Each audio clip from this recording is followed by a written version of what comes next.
জিনিসপত্রের দাম লাগাম ছাড়া হয়ে গেছে, শাক সবজির দাম লাগাম ছাড়া।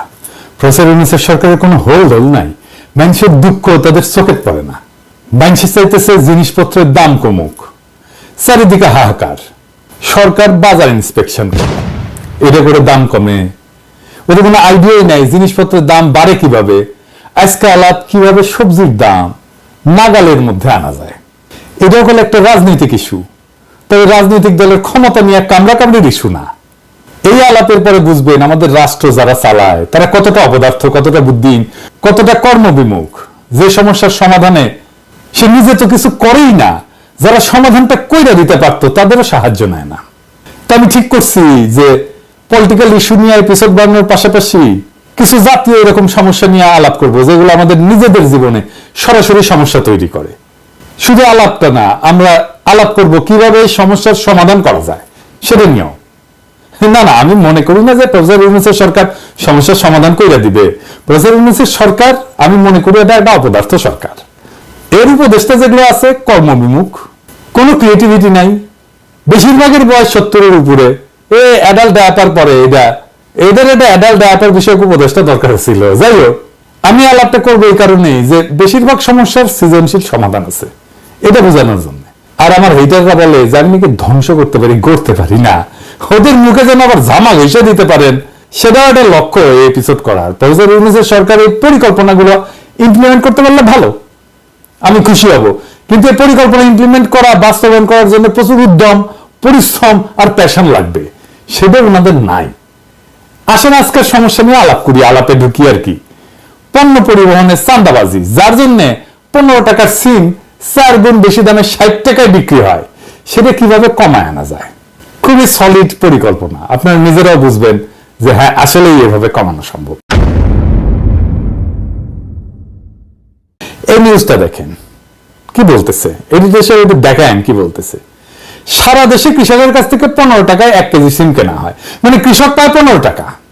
ঢাকায় আসার পরে এই সিম বিক্রি হয় 60 টাকা কেজিতে।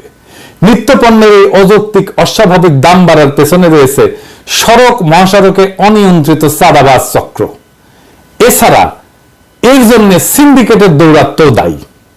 তো বলা হইতেছে বিভিন্ন এলাকায় অভিযান চালায় 8টা গ্রুপের চাঁদাবাজ চক্রের সক্রিয় 51 সদস্যকে গ্রেপ্তার করছে র‍্যাব 2 এবং 3। ওই সময় হাসিনা ছিল, এটা কিন্তু হাসিনার আমলের ঘটনা। এই সময় তাদের কাছ থেকে চাঁদা আদায় নগদ 1,12,306 টাকা, রশিদ, লেজার রশ্মির লাইট, 6টা জ্যাকেট, 4টা আইডি কার্ড এবং 41টা মোবাইল ফোন জব্দ করা হয়। দেখেন হাসিনা কাছে শক্ত হইতে হবে, আর শক্ত হইছে, কইলেই শক্ত হইয়া যায়। বাবা এলএম ছিল কিন্তু হাসিনার, বুঝছাও, হাসিনা কইতো আর শক্ত হইয়া যেত। বাহ, তো যাই হোক, এভাবে শক্ত হইয়া কি চাঁদাবাজি বন্ধ হইছে? হয় না, হবেও না। কারণ এইখানে একটা হিউজ অর্গানাইজেশন আছে। কি কি উদ্ধার করা হয় দেখেন, রশিদ, লেজার রশ্মির লাইট, 6টা জ্যাকেট, 4টা আইডি কার্ড, 41টা মোবাইল ফোন। একটা বিপুল জনগোষ্ঠী এই চাঁদাবাজির সাথে যুক্ত। পত্রিকাতেই বলছে যে গ্রেপ্তার ব্যক্তিরা তথাকথিত ইজারাদারদের নির্দেশে কয়েকটা গ্রুপে ভাগ হইয়া প্রত্যেক রাতে লাখ টাকা চাঁদা তোলে, তার বিনিময়ে 600 থেকে 700 টাকা মজুরি পায়। তাহলে এই চাঁদাবাজিতে একটা বিশাল আয় উপার্জন আছে।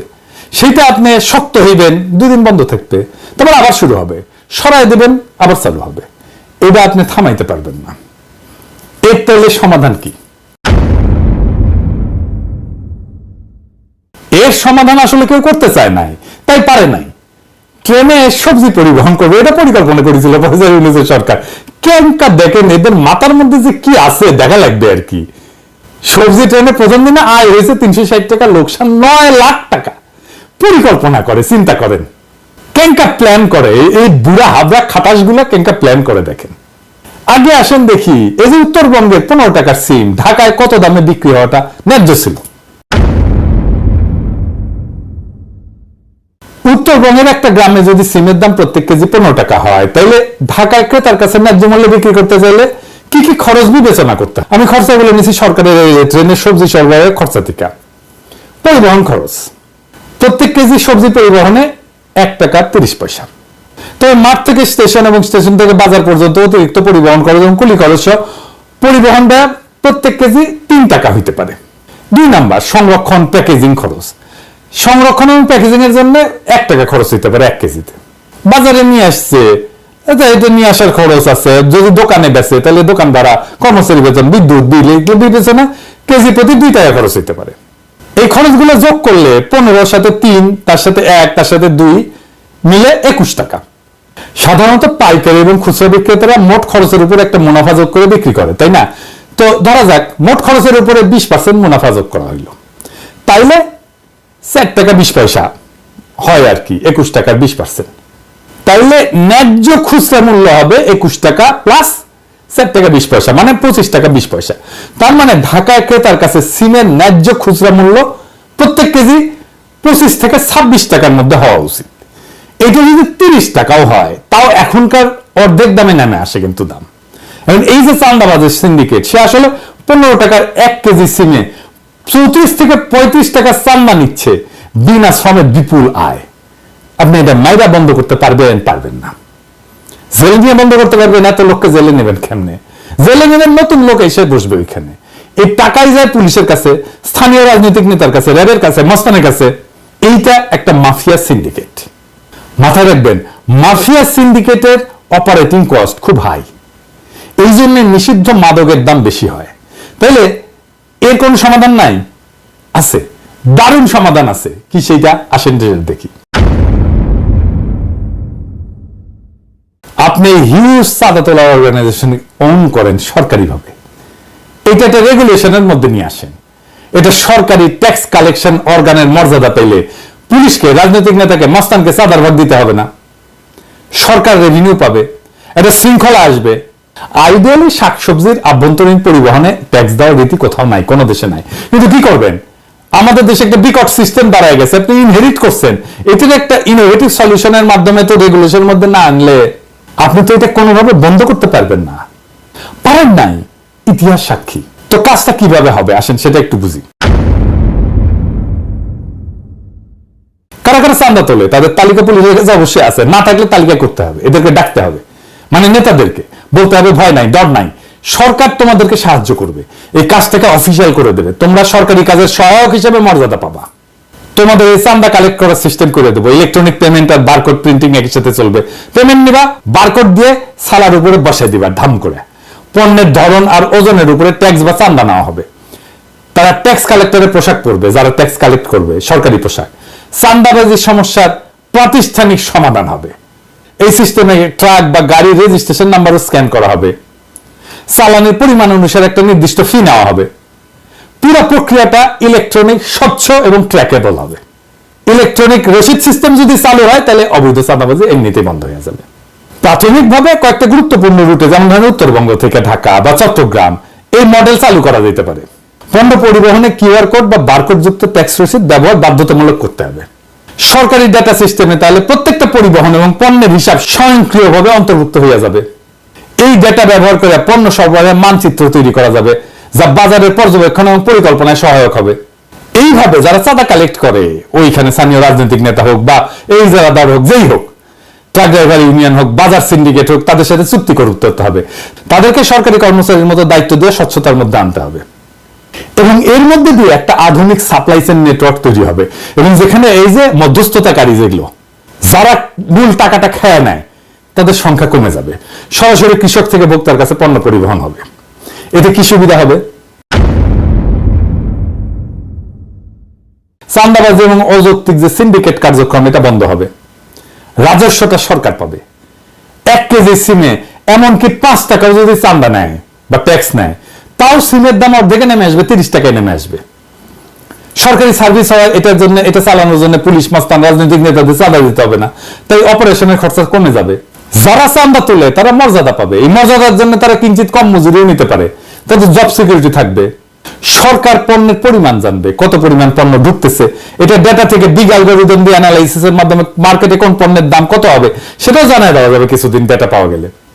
সরবরাহ এবং চাহিদার উপরে পূর্ণ নিয়ন্ত্রণ আসবে, পরিকল্পনা অনেক সহজ হবে, কোনো পণ্য অযথা নষ্ট হবে না, অতিরিক্ত পণ্য আসবে না বা কম পণ্যও আসবে না। কৃষি পণ্য সরবরাহের উপরে পূর্ণ নিয়ন্ত্রণ সরকারের থাকবে, ফলে পণ্যের দাম কমে আসবে। বাজার ব্যবস্থাপনা অনেক কার্যকর হবে, কৃষক এবং পরিবহন শ্রমিকেরা দীর্ঘমেয়াদী আর্থিক সুরক্ষা এবং মর্যাদা পাবে। আমি পলিটিক্যাল অ্যানালিস্ট না, রাজনৈতিক বিশ্লেষক না। অনেকে বলে আমি বিশ্লেষণ করি না, আমি অ্যাক্টিভিস্ট। আমি সবাইকে একটা লক্ষ্যের দিকে দাবিত করি। আমি শুধু ভাঙতেই জানি না, আমি করতেও জানি। আপনারাই সাক্ষী, আমি অনেক পরিকল্পনা দিচ্ছি, অনেক সৃজনশীল পরিকল্পনা দিচ্ছি নানা ক্ষেত্রে, অনেক সৃজনশীল ভাবে সমস্যার মূলে গিয়ে গড়ে দিতে জানি। এটাই আমার প্রফেশন, এটা আমার পেশা। এই কাজে সাহায্য চাইলে আমি আনন্দের সাথে সরকারকে সাহায্য করে কাজটা করে দেব। কিন্তু মুশকিল হচ্ছে কি, আমারে ভয় পায়, ডরায়। তাদের ধারণা পিনাকি তো আমাদের উড়াই দেবে, পিনাকি যদি আরো জনপ্রিয় হয়ে যায় তাহলে তো বিপদ। এমনিতে প্যারিস থেকে প্যারা দেয়, কঠিন প্যারা দেয়, তারপরে আইসা মাঠে নেমে কাজ করিয়া জনগণের সাথে মিলা আর কি প্যারা যে আমাদের দেয়, আমাদের তো উস্তাই দিবে। আপনাদের এখন মনে হচ্ছে না যে এইটা একটা চমৎকার সমাধান হতে পারে আমাদের এই জ্বলন্ত সমস্যার? আমি যদি এরকম পরিকল্পনা দিতে থাকি একের পর এক, তাহলে পাবলিক এমনিতেই বাম্বু দেবে সরকারকে অপদার্থ বইলা। আর সবচেয়ে বড় কথা, জাতি হিসাবে আত্মবিশ্বাসী হয়ে উঠবে। ধীরে ধীরে আমাদের তরুণ প্রজন্মরা জানবে কিভাবে পরিকল্পনা করতে হয়, আউট অফ দ্য বক্স, যে একটা সমস্যাকে সমাধান করে ফেলতে হয়। সমস্যাগুলোর সমাধান খুব জটিল না।